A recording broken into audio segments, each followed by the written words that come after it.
of Defense has arrived here at the White House as well. Back to you, Tony.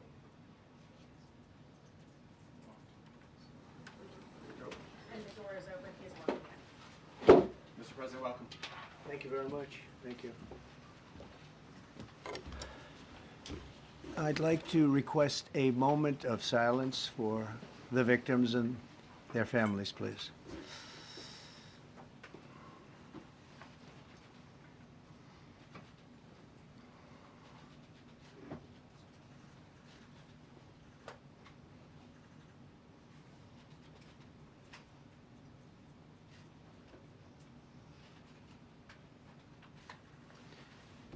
Thank you very much.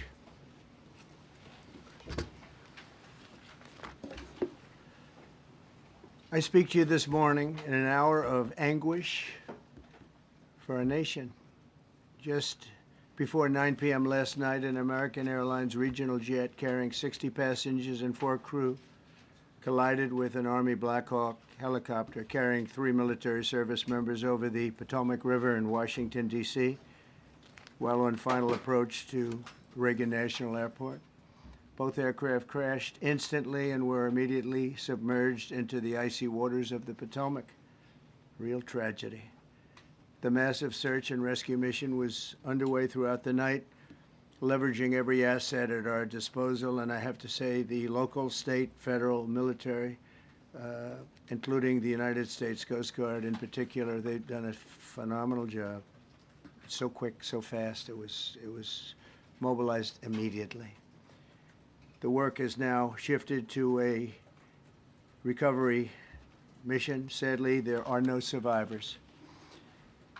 This was a dark and excruciating night in our nation's capital and in our nation's history, and a tragedy of terrible proportions. As one nation, we grieve for every precious soul that has been taken from us so suddenly, and we are a country of really, we are in mourning. This has really shaken a lot of people, including people, very sadly, from other nations who were on the flight. For the family members back in Wichita, Kansas, here in Washington, D.C., and throughout the United States and in Russia, we have a Russia contingent, some very talented people. Unfortunately, were on that plane. Very, very, very sorry about that.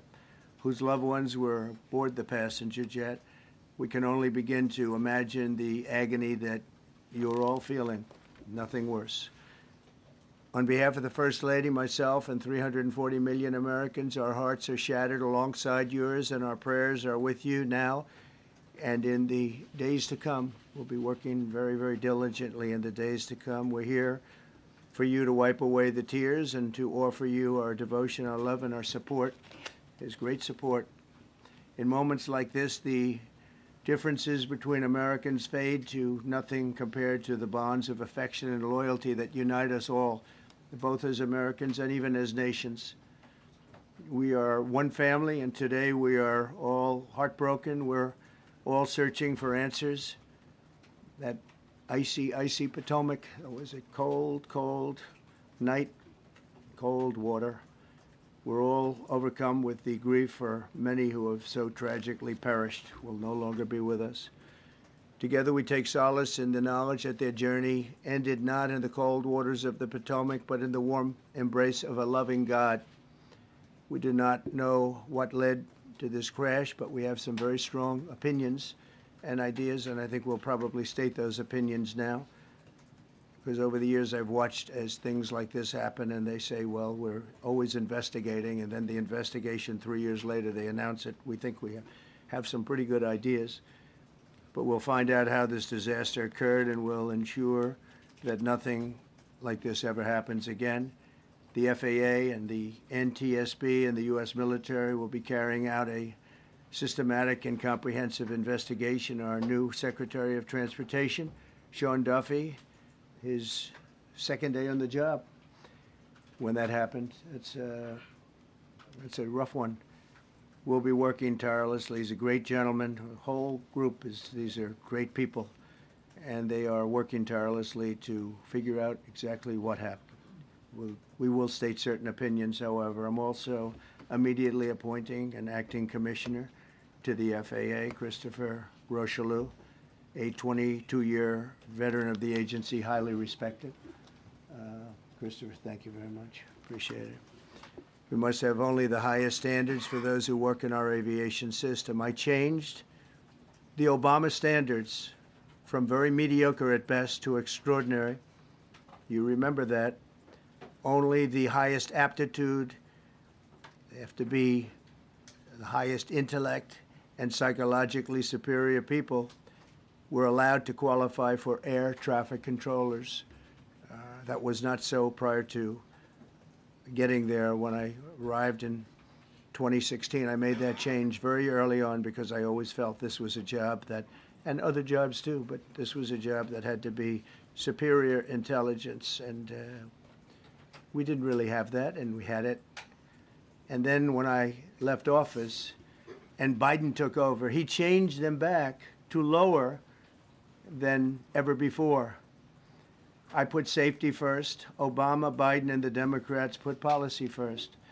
And they put politics at a level that nobody's ever seen, because this was the lowest level. Their policy was horrible, and their politics was even worse. So as you know, last week, long before the crash, I signed an executive order restoring our highest standards for air traffic controllers and other important jobs throughout the country. So it was very interesting. About a week ago, almost upon entering office, I signed something last week that was an executive order, very powerful, on restoring the highest standards of air traffic controllers and others, by the way. Then my administration will set the highest possible bar for aviation safety. We have to have our smartest people. It doesn't matter what they look like, how they speak, who they are. It matters intellect, talent, the word talent. They have to be talented, naturally talented geniuses. You can't have regular people doing that job. They won't be able to do it. But we'll restore faith in American air travel. I'll have more to say about that. I do want to point out that various articles that appeared prior to my entering office, and here's one. The FAA's diversity push includes focus on hiring people with severe intellectual and psychiatric disabilities. That is amazing.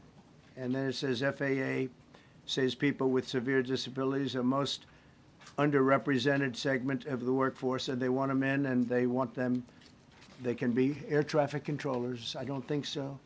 This was in January 14th, so that was a week before I entered office. They put a big push to put diversity into the FAA's program. Then another article, the Federal Aviation Administration, this was before I got to office, recently, second term. The FAA is actively recruiting workers who suffer severe intellectual disabilities, psychiatric problems, and other mental and physical conditions under a diversity and inclusion hiring initiative spelled out on the agency's website. Can you imagine? These are people that are, I mean, actually, their lives are shortened because of the stress that they have. Brilliant people have to be in those positions, and their lives are actually shortened, very substantially shortened, because of the stress, where you have many, many planes coming into one target, and you need a very special talent and a very special genius to be able to do it. Targeted disabilities are those disabilities that the federal government, as a matter of policy, has identified for special emphasis in recruitment and hiring. The FAA's website states they include hearing, vision, missing extremities, partial paralysis, complete paralysis, epilepsy, severe intellectual disability, psychiatric disability, and dwarfism all qualify for the position of a controller of airplanes pouring into our country, pouring into a little spot, a little dot on the map, a little runway. The initiative is part of the FAA's diversity and inclusion hiring plan. Think of that. The initiative is part of the FAA's diversity and inclusion hiring plan, which says diversity is integral to achieving FAA's mission of ensuring safe and efficient travel? I don't think so. I don't think so. I think it's just the opposite. The FAA website shows that the agency's guidance on diversity hiring were last updated on March 23rd of 22. They wanted to make it even more so. And then I came in, and I assume maybe this is the reason. The FAA, which is overseen by Secretary Pete Buttigieg, a real winner. That guy's a real winner. Do you know how badly everything's run since he's run this Department of Transportation? He's a disaster. He was a disaster as a mayor. He ran his city into the ground, and he's a disaster now. He's just got a good line of bullshit. The Department of Transportation is government agency charged with regulating civil aviation. Well, he runs it, 45,000 people, and he's run it right into the ground with his diversity. So I had to say that it's terrible. Then it's a group within the FAA, another story, determined that the workforce was too white, that they had concerted efforts to get the administration to change that and to change it immediately. This was in the Obama administration just prior to my getting there. And we took care of African Americans, Hispanic Americans. We took care of everybody at levels that nobody's ever seen before. It's one of the reasons I won. But they actually came out with a directive, too white. And we want the people that are competent. But now we mourn and we pray and would like to ask all Americans to join me in a moment of silence as we ask God to watch over those who have lost their lives and bring comfort to the loved ones. And I just want to say God bless everyone in this room. This has been a terrible, very short period of time. We'll get to the bottom of it. So we all saw the same thing. We've seen it many times. I've had the honor of hearing tapes. Tapes are scary, very scary tapes. You had a airliner coming in, American Airlines. He was doing everything right. He was on track. He was the same track as everybody else. They came in. It's probably the same track as they've had for 25 years or more. He's coming in the path. And for some reason, he had a helicopter that was at the same height, obviously when they hit, but pretty much the same height, and going at an angle that was unbelievably bad. When the air traffic controller said, "Do you see?" You know, he was talking about, "Do you see him?" But there was very little time left when that was stated. And then also he said, "Follow him in." And then almost immediately after that, you know, seconds after that, there was the crash that took place. Well, you follow him in, that means like everything's fine. Follow him in. You had a pilot problem from the standpoint of the helicopter. I mean, because it was visual. It was a very clear night. It was cold but clear, and clear as you could be. The American Airlines plane had lights blazing. They had all of their landing lights on. I could see it from the Kennedy Center tape. We had a tape up on the Kennedy Center. That seems to be the primary. Thus far, I'm sure we'll see other tapes because it's such an area where there are a lot of cameras looking up into the air, into space. So we'll probably see many other shots of it before too much time goes by. But we had a situation where you had a helicopter that had the ability to stop. I have helicopters. You can stop a helicopter very quickly. It had the ability to go up or down. It had the ability to turn.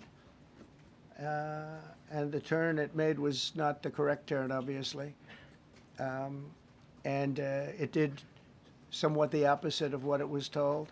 We don't know that that would have been the difference because the timing was so tight. It was so little. There was so little time to think. But what you did have is you had vision. The helicopter had vision of the plane because you had vision of it all the way, perfect vision of it all the way from at Kennedy Center where the tape was taken.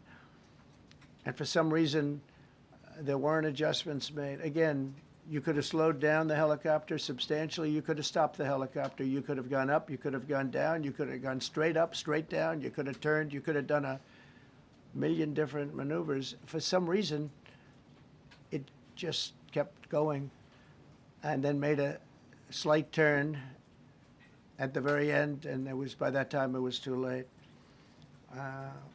They shouldn't have been at the same height, because if it was at the same height, you could have gone under it or over it, and nobody realized, or they didn't say that it's at the same height. At the same height, still wouldn't have been great, but you would have missed it by quite a bit. Could have been 1,000 feet higher. It could have been 200 feet lower, but it was exactly at the same height, and somebody should have been able to point that out. So all of this is going to be studied, but it just seems to me, from a couple of words that I like to use, the words common sense, some really bad things happened, and some things happened that shouldn't have happened. So you had a helicopter going in an identical direction. You had a helicopter that was at the exact same height as somebody going in essentially the opposite direction. You had a plane that was following a track, which is a track that every other plane followed. And I don't imagine, I know I've heard today that they might have been following the preceding plane, which was pretty close, but not that close, the preceding plane. But you wouldn't have even been able to see that because of the direction that the helicopter was coming in at. So you had a confluence of bad decisions that were made, and you have people that lost their lives, violently lost their lives. We're going to take a few questions. I'd like to ask our new Secretary of Transportation to say a few words. Sean Duffy, great gentleman, just started. It's not your fault, and I know you agree with me very strongly on intellect and even psychological well-being of the air traffic control. It's such an important position, and I think I can't emphasize stronger. I changed it when I first ran in 2016. I changed it. We had the highest standard that you could have, and then they changed it back. That was Biden, to a standard I read it to you. That was from one of your papers. One of the people in this room actually wrote that. And then I changed it back a few days ago. And unfortunately, that was, we'll see. We don't know that necessarily it's even the controller's fault. But one thing we do know, there was a lot of vision, and people should have been able to see that, at what point do you stop? At what point do you say, wow, that plane's getting a little bit close? So this is a tragedy that should not have happened. Please, sir. Thank you, Mr. President. And I would just note the President's leadership has been remarkable during this crisis. We have had a whole of government response, local, state, federal, and when you see that kind of cooperation, it begins with the leadership in this body. So thank you for that, Mr. President. You make our jobs a lot easier. You made an important point that when we deal with safety, we can only accept the best and the brightest in positions of safety that impact the lives of our loved ones, our family members. And I think you make a really important point on that, Mr. President. That is the motto of your presidency, the best and the brightest, the most intelligent coming into these spaces. I want to take a moment and extend my condolences to the families of the loved ones. We commit to them that we are going to get to the bottom of this investigation, not in 3 years, not in 4 years, but as quickly as possible, with the NTSB, who is here today, as well as the FAA. What happened yesterday shouldn't have happened. It should not have happened. And when Americans take off in airplanes, they should expect to land at their destination. That didn't happen yesterday. That's not acceptable. And so we will not accept excuses. We will not accept passing the buck.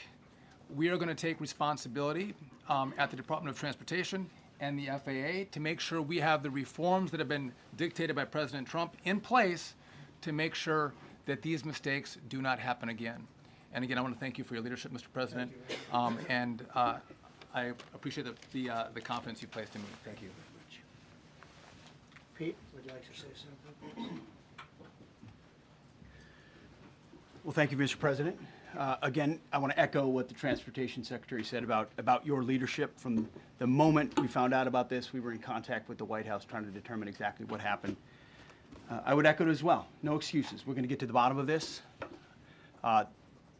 We first and foremost, from the Defense Department, want to pass our condolences to the 64 souls and their families that were affected by this.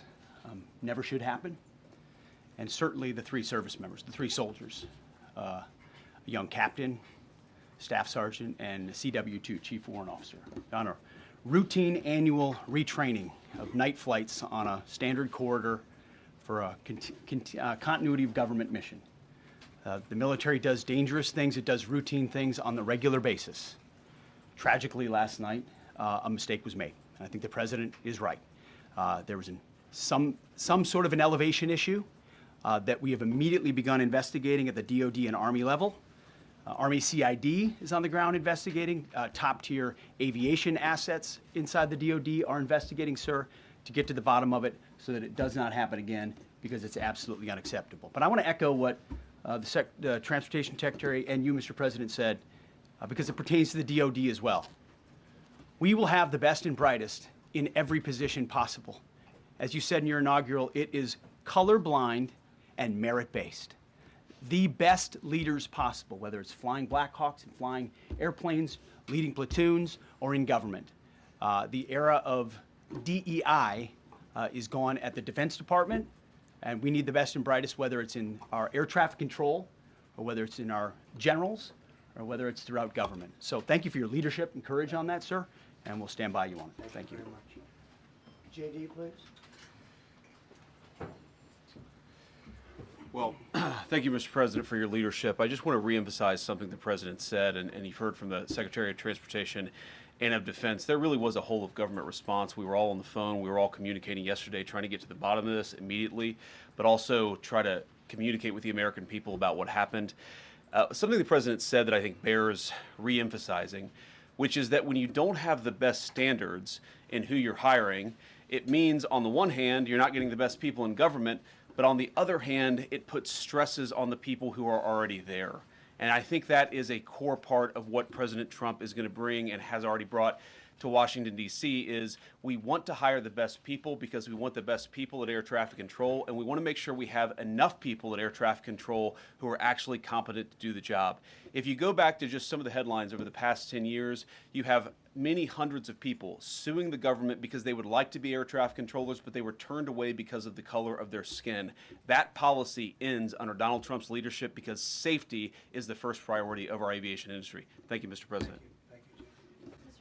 Mr. President, on DEI and the claims that you've made, are you saying this crash was somehow caused and the result of diversity hiring? And what evidence have you seen to support these claims? It just could have been. We have a high standard. We've had a much higher standard than anybody else. And there are things where you have to go by brain power, you have to go by psychological quality. And psychological quality is a very important element of it. These are various very powerful tests that we put to use, and they were terminated by Biden. And Biden went by a standard that's the exact opposite.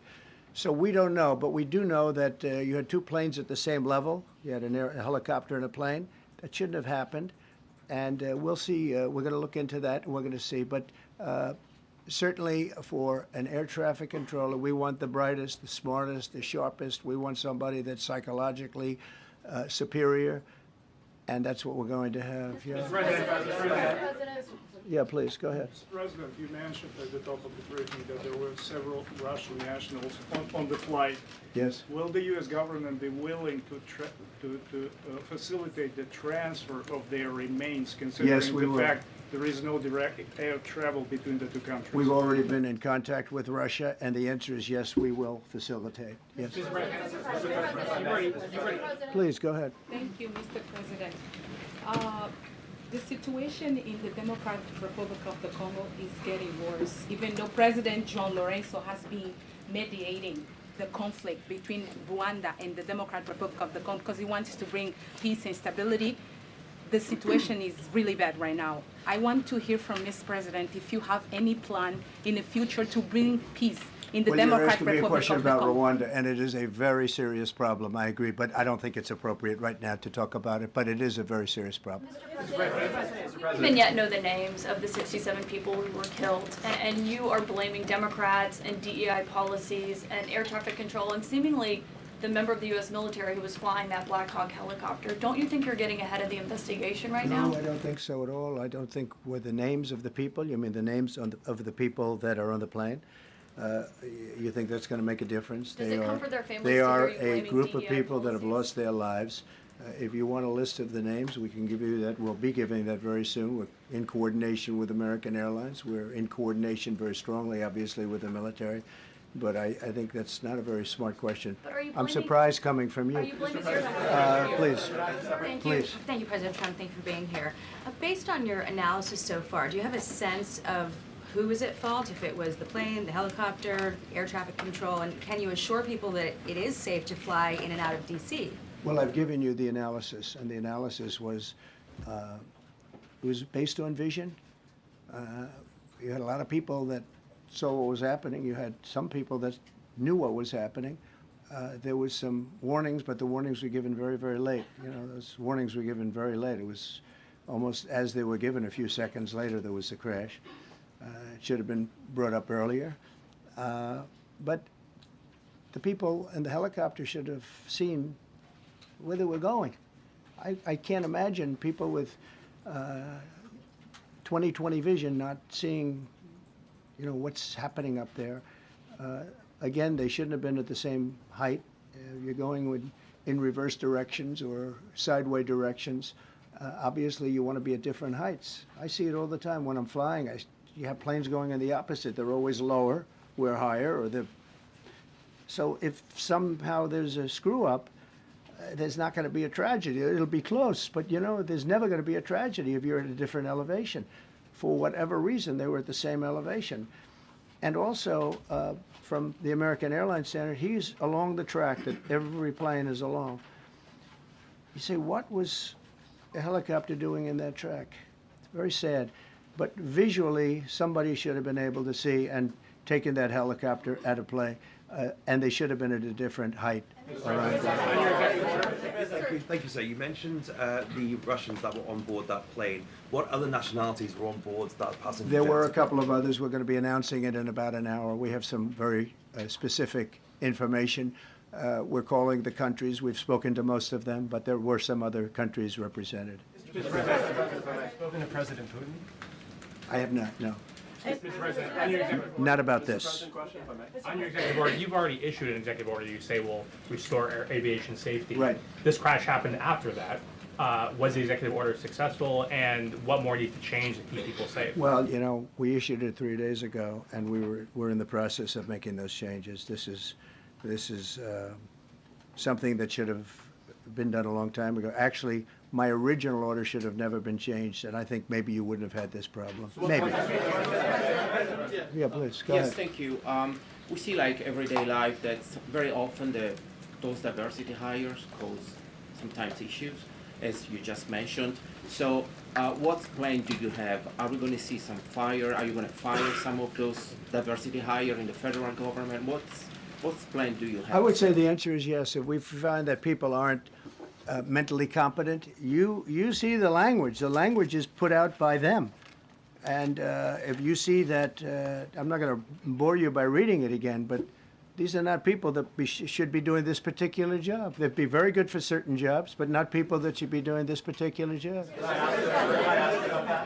Mr. President, you have today blamed the diversity elements, but then told us that you weren't sure that the controllers made any mistake. You then said perhaps the helicopter pilots were the ones who made the mistake. It's all under investigation. I understand that. That's why I'm trying to figure out how you can come to the conclusion right now that diversity had something to do with this crash. Because I have common sense, okay?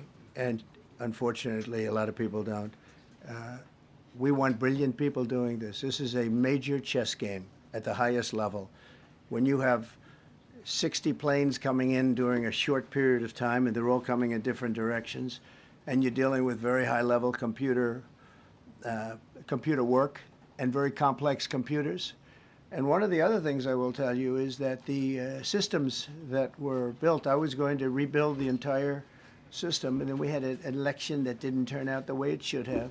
But they didn't build the systems properly. They spent a lot of money renovating a system, spending much more money than they would have spent if they bought a new system for air traffic controllers, meaning the computerized systems. There are certain companies that do a very good job. They didn't use those companies. They used companies that should not have been doing it. No, I think it's very important to understand that for some jobs, and not only this, but air traffic controllers, they have to be at the highest level of genius. Okay. I want to ask you about the ice skaters in a moment because the U.S. ice skating community was affected. But first, if I can, the cited FAA text that you read is real, but the implication that this policy is new or that it stems from efforts that began under President Biden or the Transportation Secretary Pete Buttigieg is demonstrably false. It's been on the FAA's Who said website. That, you? No, it's on the website, the FAA's website. It was there in 2013. It was there for the entirety. What I read. It was there for the entirety of your administration Nice and too. easy. So my question is, why didn't you change the policy during your first administration? I did change it. I changed the Obama policy, and we had a very good policy. And then Biden came in, and he changed it. And then when I came in 3 days ago, I signed a new order bringing it to the highest level of intelligence. Okay. It was on the website. Please. Quiet. Welcome back to the. I'm sorry. You mentioned that a vision was probably the problem that was at issue in this crash. There's been some reports that one of the pilots in the helicopter may have been using night vision equipment. Was there any I heard indication? that. We don't know. We're going to know that pretty soon. It may change your view plane if you do have the night vision. So it's very possible that could have happened. That would be maybe a reason why you wouldn't actually see as well as on a clear night. You can see sometimes better without it. I have a couple of more. Mr. President, is it helpful to have your Secretary of Transportation confirmed, and does this intensify your interest in getting other nominees confirmed quickly? Go to what? Is it helpful to have your Secretary of Transportation confirmed, and does this intensify your interest in getting other nominees confirmed quickly as well? Well, sure. We want fast confirmations. And the Democrats, as you know, are doing everything they can to delay them. They've taken too long. We're struggling to get very good people that everybody knows are going to be confirmed, but we're struggling to get them out faster. We want them out faster. It's a good question, actually. We've been pushing Sean. Everyone knows Sean for a long time. He got many, many Democrat votes, but they want to take as long as they can. They ask questions like some of the questions that Peter would ask that were totally irrelevant and not very good questions, but they want to just keep it going. They want to keep it going as long as possible. I was very honored, actually, that you got so many Democrat votes. That was really good. That was really good. When I try to meet with the families, and second question, is it your impression that military training that was done during that time? The what? The training that the helicopter was involved in. Is it anything you can tell us about You that? don't So know. is it These are the things that will come up with the investigation. You don't know. But the helicopter obviously was in the wrong place at the wrong time, and a tragedy occurred. Please. Thank you, Mr. President. I've got a question about the. No, go ahead, please. Thank you, Mr. President. You've been critical of the current regulations, and you've called for big reforms at FAA. I'm curious, sir, Well, I made the reforms, actually. what is your message? 3 days ago, I made them. Yes, sir. What is your message then to the American public in the weeks and months ahead? Should they feel hesitant to fly? And if you could clarify perhaps something that the Defense Secretary said when he said that this helicopter was on a continuity of government mission? I don't know what that refers to, but they were practicing. They do that. They call it practicing, and they were, and that's something that should be done. It's only continuity in the sense that we want to have very good people, and that has to be in continuity, and that's what they refer to. But it was basically practice, and it was a practice that worked out very, very badly. Okay.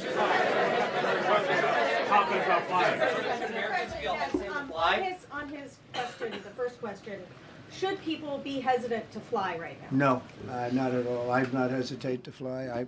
This is something that it's been many years that something like this has happened, and the collision is just something that we don't expect ever to happen again. We are going to have the highest level people. We've already hired some of the people that you've already hired for that position long before we knew about this. I mean, long before. From the time I came in, we started going out and getting the best people because I said it's not appropriate what they're doing. I think it's a tremendous mistake. You know, they like to do things and they like to take them too far, and this is sometimes what ends up happening. Now, with that, I'm not blaming the controller.